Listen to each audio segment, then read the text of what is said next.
D'abord, je vous remercie de m'avoir convié à cette soirée fort intéressante. En fait, je suis président délégué de l'Association pour l'insertion professionnelle des personnes handicapées dans le Rhône. Jusqu'à jeudi prochain, cette association prenant le nouveau nom de Handi Lyon Rhône.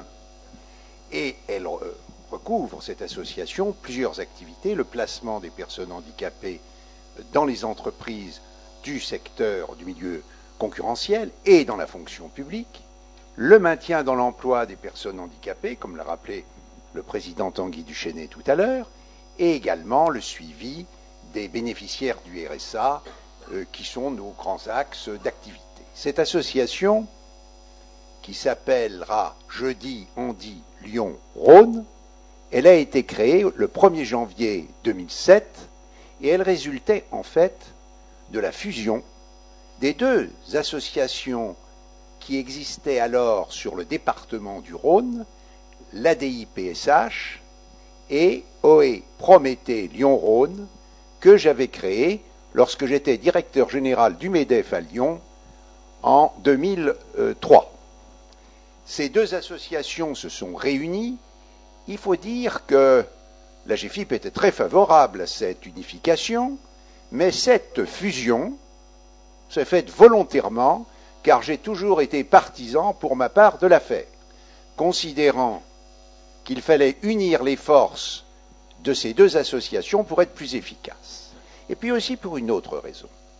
La sensibilité des collaborateurs des associations et des dirigeants était bien entendu orientée vers les personnes handicapées et vers leur mise en situation d'emploi, mais elles étaient sensiblement différentes, la DIPSH ayant, en tant que PSR, une sensibilité plus sociale et ayant peut-être moins d'ouverture vers l'entreprise, alors que OE Prométhée, que j'avais créé, avait comme objectif majeur d'apporter aux entreprises des moyens pour satisfaire le quota créé par la loi de 1987.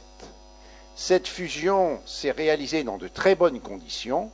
Il a fallu, bien entendu, rapprocher les gens qui travaillaient, les collaborateurs, les uns avec les autres, uniformiser les méthodes, mais finalement, malgré les appréhensions que l'on pouvait avoir, ceci s'est fait assez facilement au cours de l'année 2007 et dans la première moitié de 2008.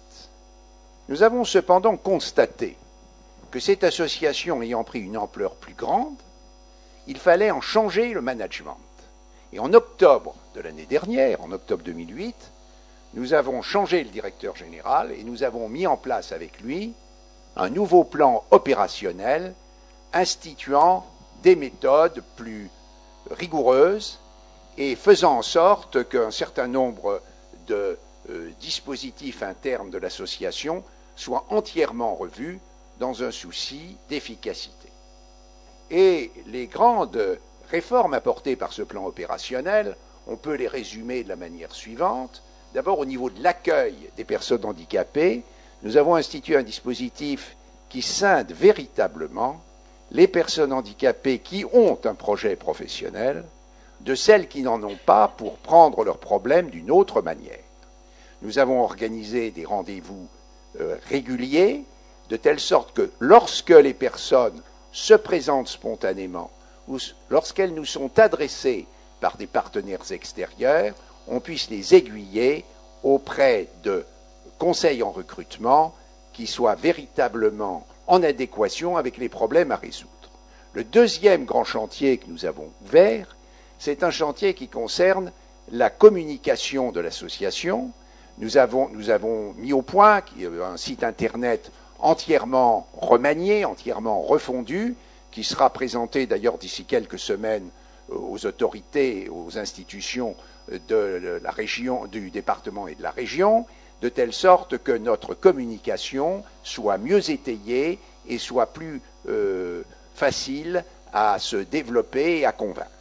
Tout ceci participe d'une idée de fond qui est que véritablement, et ça entre tout à fait dans le sujet de la CFE-CGC ce soir, nous parvenions avec ces moyens plus dynamiques et plus opérationnel, créer un regard nouveau, notamment dans les entreprises et également dans la fonction publique, sur le rôle et la place que peuvent avoir les personnes handicapées lorsqu'elles travaillent.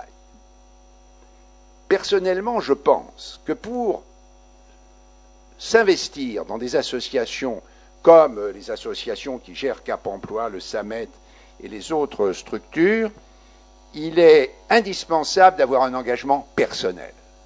Pour ma part, moi j'ai été chef d'entreprise 15 ans, j'ai dirigé le MEDEF de Lyon pendant 19 ans, j'ai toujours pensé que l'emploi, que le travail, qui à mes yeux est une valeur essentielle dans la réalisation d'un être humain,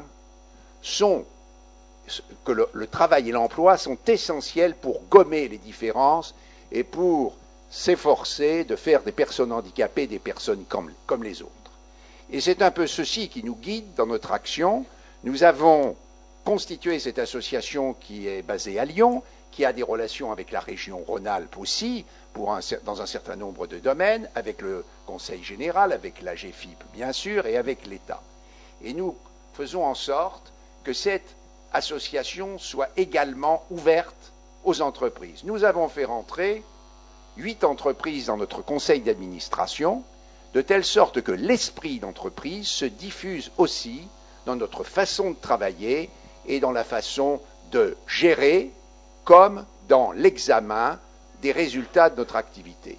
Pour terminer, je dirais que nous avons en 2008 placé 1500 personnes handicapées dans le département du Rhône. Nous avons maintenu en situation d'emploi environ 600 personnes.